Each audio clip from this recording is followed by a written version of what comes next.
Olá, colecionadores e seguidores do canal Coisa de Colecionador. Quero falar um pouquinho mais aqui para vocês sobre rock e quero falar um pouco mais sobre heavy metal. Logicamente, já gravei um short falando desse assunto, mas esse é o tipo de assunto que não dá para falar num short. Short é um exagero de 3 minutos que não dá para aturar. O fato é que, dentro do rock, vocês sabem muito bem que para mim só existe basicamente um estilo de música, que é o rock. É o rock. E dentro do rock eu também faço um recorte, né? Eu faço um grande recorte na música em geral, onde eu destaco imensamente o rock, apesar de que eu gosto bastante de música erudita, eu gosto bastante de trilha sonora e gosto bastante de blues. São 3 estilos que eu também gosto bastante. Mas o rock está em primeiríssimo lugar. E dentro do rock, vocês também sabem que eu faço 3 recortes. O rock erudito, que é aquele rock mais elaborado, mais sofisticado, do estilo do Yes, do Pink Floyd, do Genesis, né? E o do hard rock, que é o Deep Purple, o Led Zeppelin, que são, para mim, expoentes dessa música. E, finalmente, do heavy metal. O heavy metal, sem dúvida nenhuma, é um estilo maravilhoso. Só que o heavy metal também merece um recorte menor. Por quê? Porque dentro do que se chama do grande universo do heavy metal, existem algumas tendências. Tanto é que existem alguns rótulos que as pessoas falam por aí, né? Eu não gosto muito desse negócio de rótulo, gente. Eu tenho um pouco de bronca esse negócio de rótulo, porque a gente acaba não se entendendo. Cada um chama de um jeito e fica uma coisa complicado. Então tem o heavy metal, o metal pesado na tradução, né? Aí tem o power metal, thrash metal, não sei o que mais, tal. Isso acaba se confundindo porque as pessoas acabam classificando de uma maneira muito pessoal, muito própria, muito individual, né? E isso é complicado. Não resta dúvida nenhuma, de que a banda que inaugurou, eu acho que uma das poucas coisas que ninguém vai discordar, é que a banda que inaugurou o heavy metal foi, sem dúvida nenhuma, o Black Sabbath, né? Tá aqui o Black Sabbath, vou mostrar aqui um álbum antológico do Black Sabbath, que, na minha opinião, é um dos melhores, um dos 3 que eu mais gosto, que é o Mob Rules. Isso aqui é uma edição nova, edição de 180 gramas, né? Com 2 discos, é bem legal mesmo, gatefold, muito legal. Mas existe outro álbum que eu também adoro, que é o Sabotage. Um com o Ronnie James Dio, o vocalista, e aqui com o famoso Ozzy Osbourne, né? O famoso Ozzy Osbourne tá aqui. Essa capa aqui eu acho horrorosa, muito feia mesmo, detesto essa capa, mas é uma capa clássica, né? Que hoje em dia já se estampa até em camisa. Eu, pessoalmente, essa capa aqui é horrorosa. A do Mob Rules, não, o Mob Rules é uma capa que eu gosto bastante. Acho bem legal a capa do Mob Rules, como acho muito bacana também a capa do Heaven and Hell. Isso é outro álbum que eu também acho sensacional. E aí você começa a notar que mesmo dentro do Black Sabbath, você tem 2 estilos melódicos. Um que é um pouco mais pancada, que é um pouco mais riff de guitarra, guitarra base, guitarra solo e baixo e bateria tem um peso enorme. A maior parte das composições do Black Sabbath são assim. Mas nesses 3 álbuns, principalmente nesses 3 álbuns, o Sabotage, o Heaven and Hell e o Mob Rules, você percebe uma linha melódica mais profunda, uma pegada mais erudita, uma pegada com referências melódicas mais próximas da música erudita, né? Aqueles arranjos meio orquestrados, os teclados muito mais intensos. Isso é uma marca que distingue esses 3 álbuns do resto do Black Sabbath, que tem um heavy metal muito mais básico, muito mais pancada, que eu às vezes chamo de bateção de cabeça. É o rock bateção de cabeça. Você sabe por que é isso, né? Porque todo mundo que vai ouvir o show, vai ao show, né? Vai assistir o show, começa a bater a cabeça, sacudir o cabelo, aquele negócio. Não vou fazer aqui não, porque vou ficar absolutamente ridículo fazendo isso. Mas vocês sabem do que eu estou falando. Então, existe um rock, é um rock pancada, e que também faz parte do heavy metal. Também faz parte do heavy metal. E existe, dentro do heavy metal, um rock mais erudito, com arranjos mais orquestrais, com teclados mais intensos, né? E existem, a maior parte das bandas que representam o heavy metal, é muito mais focado naquele básico, né? Guitarra, bateria, baixo, vocal, e vocais geralmente muito ardidos, né?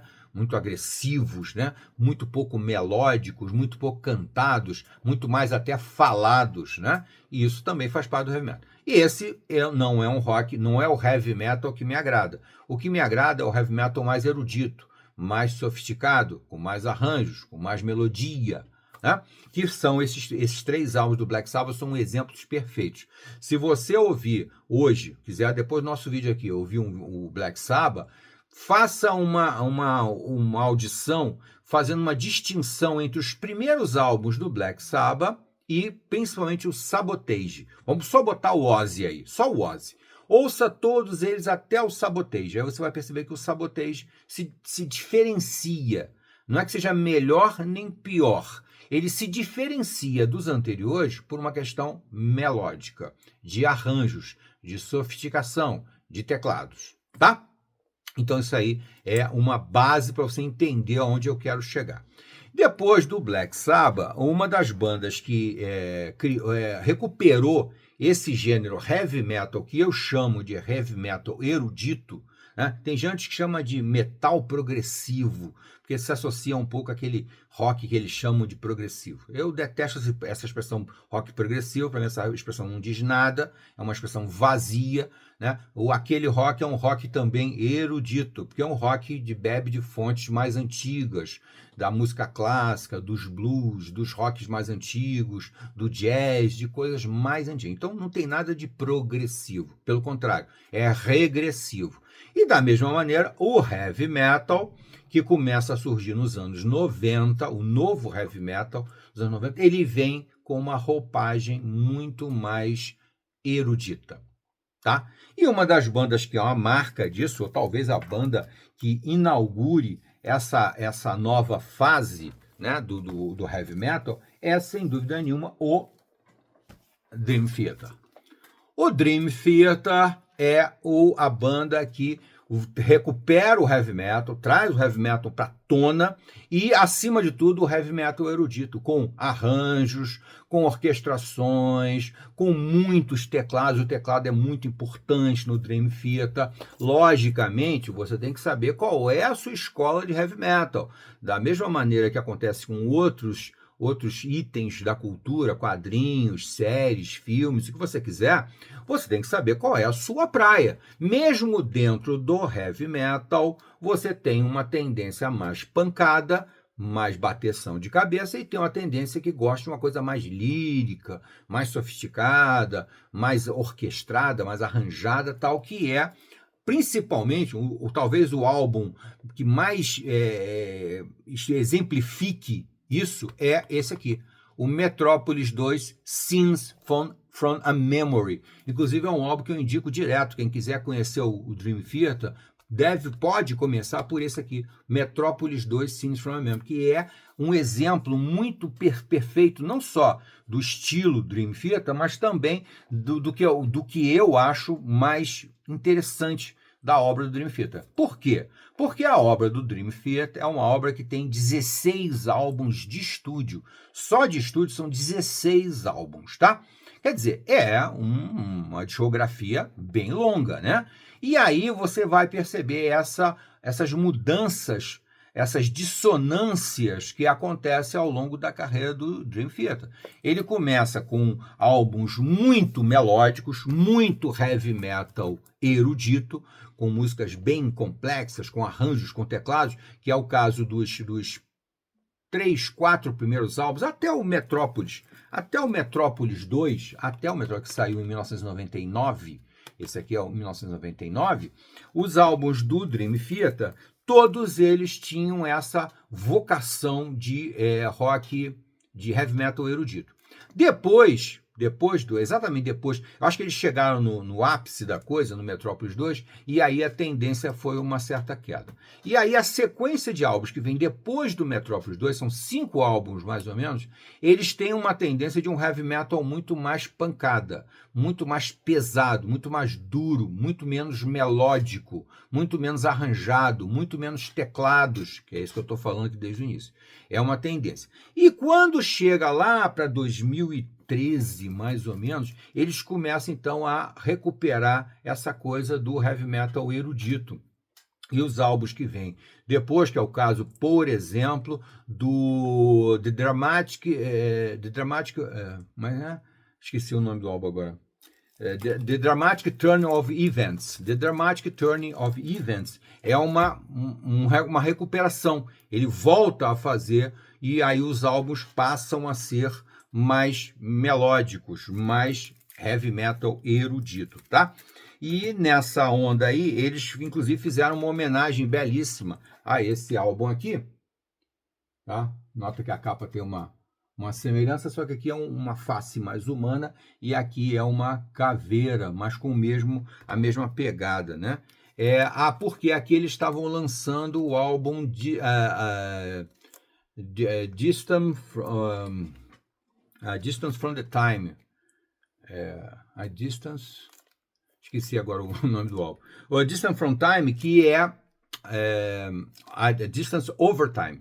A Distance Over Time eles estavam lançando, e a capa do A Distance Over Time é uma caveira com a mão de robô, né? Uma mão meio Android, meio robô, segurando aquela caveira. Eu não tenho ele aqui para mostrar, não posso mostrar. Mas aí eles lançaram esse boxezinho aqui, que é ao vivo. Isso aqui é uma homenagem aos 20 anos do Metrópolis 2. Isso aqui é 2020. Esse álbum aqui é 2020, porque o Metrópolis 2 estava comemorando 20 anos, e ao mesmo tempo que eles estavam lançando o Distance Over Time. O Distance Over Time, que é o álbum de 2019. Então, eles lançaram esse daqui, tá? E agora, recentemente, que acabou de sair deles, que é um grande passeio por toda a trajetória do Dream Theater, é esse álbum aqui. Quarantine, Live at Paris, tá? Que é muito legal, e esse aqui sim é um grande resumo, mas esse aqui é ao vivo, tá, gente? Isso aqui não é álbum de estúdio, isso aqui é ao vivo, esse aqui também é ao vivo, tá? Mas os últimos álbuns deles, de 2013 mais ou menos para cá, a tendência deles voltou a ser a do heavy metal erudito. E aí é uma coisa que compete a cada um de nós, os ouvintes ou fãs do Dream Theater, selecionar a fase que gosta mais. Cada um tem seu estilo, cada um tem a sua praia. Eu, pessoalmente, gosto muito mais daquela primeira fase, que foi até 99, de 89 a 99, que são 5 álbuns mais ou menos. Depois tem uma fase com também 5 álbuns que eu acho muito pouco melódicos, são muito mais rock e bateção de cabeça, e muito mais performáticos, também aconteceu isso, né? O encargo musical, as composições ficaram cada vez mais na mão do John Petrucci, que é o guitarrista, que é um guitarrista virtuoso, genial, excelente guitarrista, mas às vezes ele tem uma tendência a se tornar um guitarrista exibicionista, que é aquele guitarrista que começa a fazer grandes performances na guitarra e esquece que tem que ter melodia, tem que ter harmonia, né? E aí as músicas ficam, na minha opinião, um pouco cansativas, tá?